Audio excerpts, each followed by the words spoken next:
Selamat datang di kamar asrama putri Darul Mansur. Masya Allah, ini adalah kamar para santriwati ya Kim ya. Berbagai kota hadir di sini. Dan yang lebih unik adalah kita nih konsep kamar tidurnya tuh hybrid. Maksudnya apa? Maksudnya nih kan bisa dilihat ya, nih kok kamar tidur ada meja belajar gitu loh. Nah jadi memang kita sudah masuk era efisiensi penggunaan kamar asrama. Jadi disatukan nih tempat belajarnya ada di kamar dan langsung ada kasurnya juga gitu.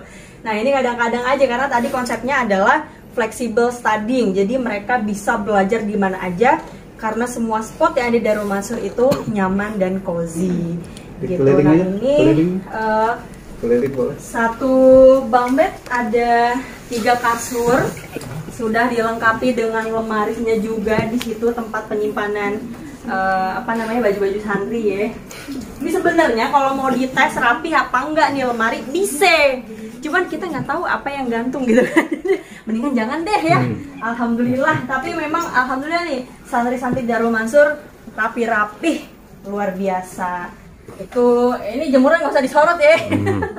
Ntar diobral lagi. Nih masya Allah ya, gini ya kurang lebih gambaran pesantrennya Darul Mansur. Dan di sebelah sana ya, ini kalau malam nih cakep nih karena santri bisa melihat city light. Jadi city light kota ya, itu pemandangan kota Jakarta Barat dari sini tuh sebelah sana. Masya Allah. Dan alhamdulillah sekarang Darul Mansur ada di berapa kota nih? Ada di Tangerang, di Indramayu, di Purwakarta, sama di Karawang. Jadi total kita sudah ekspansi di 4 kota. Insya Allah seterusnya akan nambah kota lagi karena kita pengen makin banyak orang tua yang punya kesempatan untuk nyantrenin anaknya dengan nyaman dan juga terjangkau. Dan insya Allah di semua titiknya Darul Mansur konsepnya seperti ini. Jadi layaknya restoran yang buka cabang, mau kemanapun kita makan tetap sama tempatnya gitu. Jadi nggak usah khawatir nih takutnya dibeda-bedain ya. Nih kok yang di Ketapang bagus bener nih, yang di Tangerang kok yang di Indramayu beda. Enggak, semuanya sama. Semua dapat fasilitas yang sama. Jadi masya Allah banget ya. Ini berkapasitas berapa jumlah? Ini sebenarnya muat sampai sekitar 100 orang sebenarnya. Tapi kan kita pengennya dinyamanin ya. Jadi sekarang baru keisi sekitar berapa Ustadz? 39 orang gitu. Oke, cukup ya. Oke. Alhamdulillah sekarang kita udah sampai di kantornya Darul Mansur. Yuk kita lihat ke sini. Nah ini tempat dimana kawan-kawan Darul Mansur itu kantor ya, dan juga nerima tamu. Jadi kita mempersilahkan calon wali santri itu untuk visit kapanpun ke Darul Mansur. Biasanya kita akan temuin calon wali santri di sini. Ini area lobby ya, Bu. Nah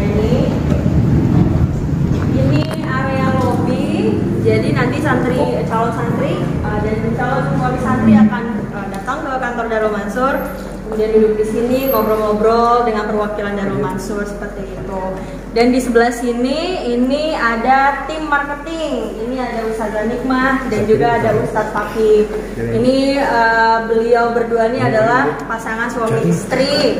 Mudah-mudahan keluarga sakinah mawaddah warahmah. Alhamdulillah. Gimana perkembangan santri sekarang? Alhamdulillah untuk PSB untuk gelombang pertama alhamdulillah kita mencapai 70 orang. Kemudian kita seleksi alhamdulillah lulus sampai 45 orang. Alhamdulillah. Kemudian gelombang kedua alhamdulillah sekarang sudah sampai 30 orang. Ya, karena baru buka ya. Betul, kita ya. Baru buka, belum sampai 1 bulan udah 30 orang. Insya Allah akan tes di tanggal 16-17 Desember ini. Insya Allah. Jadi memang kita ini sedang gencar untuk ngasih tahu ya ke wali santri, karena ini loh ada pilihan gitu, nyantren tuh sekarang udah nggak seserem itu gitu, udah ada pilihan untuk nyantrenin anaknya dengan tempat yang nyaman banget. Tadi kan kita udah ajak keliling ya, nyaman banget dan harganya terjangkau banget insya Allah. Tapi wali santri pada happy ya? Happy banget alhamdulillah, apalagi di sini kita ada diskonnya ya. Jadi nah ya kita ajak deh. Ya. Gimana tadi? Ini kan sebenarnya tadi kan ada 70 terus yang terima 40 itu tahap seleksinya sendiri seperti apa? Nah, coba dijelaskan tahap seleksinya. Untuk tahap seleksi itu sendiri, yang pertama itu ada tes baca Quran, kemudian ada tes fikih dasar. Nanti anak-anak akan dikelompokkan. Bagaimana? Yang pertama nanti ada kelas muktadi, ada kelas tahsin, dan ada kelas tahfiz. Ya, jadi memang standarnya di setiap sekolah pasti kan melalui tes, tapi kita tidak memberatkan santri juga ya. Kita menerima santri bentukannya kayak apapun dah, karena emang pengennya di tempat barokah, jadi tempat ngaji. Cuman kadang-kadang balik ke kesiapan si anaknya tersebut. Gitu. Dan yang lebih serunya lagi di Darul Mansur ini nggak ada peraturan jenguk. Nah itu yang bikin beda nih. Ini gimana Ustazah Nikmah? Makanya pada excited banget kan, kebanyakan pesantren ada yang batasi ataupun kasih jadwal penjengukan untuk santri-santri buat anak-anaknya. Cuman Darul Mansur ini fleksibel, mau datang kapan aja kami terima. Benar, karena kita menerapkan mental health nih karena pimpinannya nih Gen Z ya. Tapi kita juga diawasi langsung oleh Kiai top, salah satunya Kiai Doni dan juga Kiai Halimi. Kiai Halimi ini koordinator Umat Hafiz se-Indonesia, santrinya ada 90.000. Jadi Masya Allah lewat tangan beliau lah insya Allah Darul Mansur ini bisa terjaga kualitasnya. Jadi jangan khawatir. Nah, kita menerapkan mental health kepada santri karena kan banyak juga santri yang baru masuk ke dunia pesantren gitu ya. Ada yang masih kangen sama rumah, kangen sama orang tua, ya biasa lah tipikal santri. Nah, kita nggak pengen bikin pesantren itu pesannya horor ya. Makanya kita bilang ayah bunda pokoknya anak-anak boleh dijenguk kapanpun asal kesini bawa-bawaan deh. Buat kita. Siap. Nah, alhamdulillah. Di sini juga teman-teman, ini kita setting seperti workspace ya, co-working space. Dan santri-santri juga boleh datang ke sini untuk belajar seperti ini misalnya. Jadi desain-desainnya juga very cozy. Dan di sini ada kids corner. Ini buat balita-balita. Ini kita nanya nih, emang ada pesantren balita ya? Bukan. Bukan buat pesantren balita, tapi biasanya kan calon wali santri ada yang kesini bawa anak. Kadang nggak fokus gitu, calon wali santrinya lagi ngobrol, anaknya ngerengek. Nah akhirnya kita sediakanlah kids corner supaya nanti calon wali santri bisa tanya-tanya dengan tenang sementara anaknya main gitu. Alhamdulillah. Next. Oke. Nah ini juga ya. Ya, ini adalah aula tempat para santri belajar dan juga sholat. Betul, di sini aktivitas mengaji, kemudian sholat berjamaah di sini. Ini di sebelah sini nih, santri-santri kita lagi pada ngaji nih halakoh sore. Nih, Masya Allah. Assalamualaikum. Aduh, maaf ini ganggu. Ini lagi ngapain nih sekarang nih? Oh, lagi baca terjemah. Ada yang berani dites nggak nih? Aduh, siapa yang siap dites? Coba. Nih ya, pemirsa di rumah, maaf boleh dipinjam contohnya, bismillah. Ini contohnya, ini kan Quran yang dipakai tidak ada terjemahannya, tidak ada artinya. Tapi di Darul Mansur insya Allah santri-santri ini dibekali ilmu sehingga dia bisa baca Quran itu pakai arti tanpa lihat terjemah.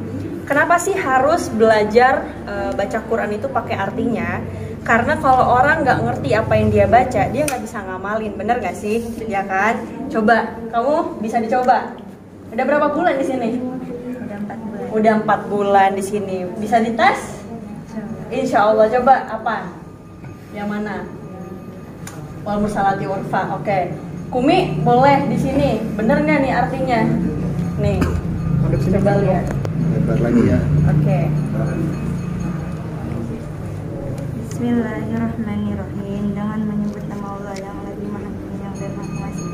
Wal mursalati urfa, dan malaikat-malaikat yang dikirim secara berurutan. Fal asifati asfa, dan malaikat yang terbang secara kencang. Wan nasyirati nasra, dan malaikat-malaikat yang menyebar seluas-luasnya. Fal fariqati farqa, dan malaikat yang dapat membedakan hak dan kebatilan. Fal mulkiyati dzikra, dan malaikat yang dapat mengirim pemberi peringatan. Udharan au nudra, memberi alasan atau memberikan peringatan. Oke, stop. Gimana teman-teman? Benar nggak artinya? Gimana kok benar artinya? Masya Allah. Dan ini nggak cuma 1-2 surat, tapi 30 juz alias 1 Quran bisa. Jadi bayangkan ya teman-teman, di Darul Mansur itu nggak hanya bisa khatam Quran secara ayat. Kalau Wirda boleh tanya nih, di antara teman-teman wartawan di sini siapa yang udah pernah hatamin Quran sekali aja dalam hidup? Ayo. Pernah. Itu juga kalau puasa doang tuh baru buka Quran kayaknya ya. Ya ini Masya Allah kan membahagiakan ya kalau kita punya anak dan anak kita ini udah hatam Quran plus hatam terjemahannya. Insya Allah kayaknya jarang ada orang yang baca Quran terjemahannya dari mulai Al-Fatihah sampai An-Nas. Jarang. Yang sering tuh baca ayatnya doang gitu. Masya Allah, makasih banyak ya. Siapa namanya? Namanya Zahra. Ini udah 4 bulan di Darul Mansur. Gimana, betah nggak? Alhamdulillah. Menyenangkan nggak? Menyenangkan. Pengen pulang nggak? Ya pengen lah. Nggak pengen. Makasih banyak Zahra ya. Oke, silakan dilanjut.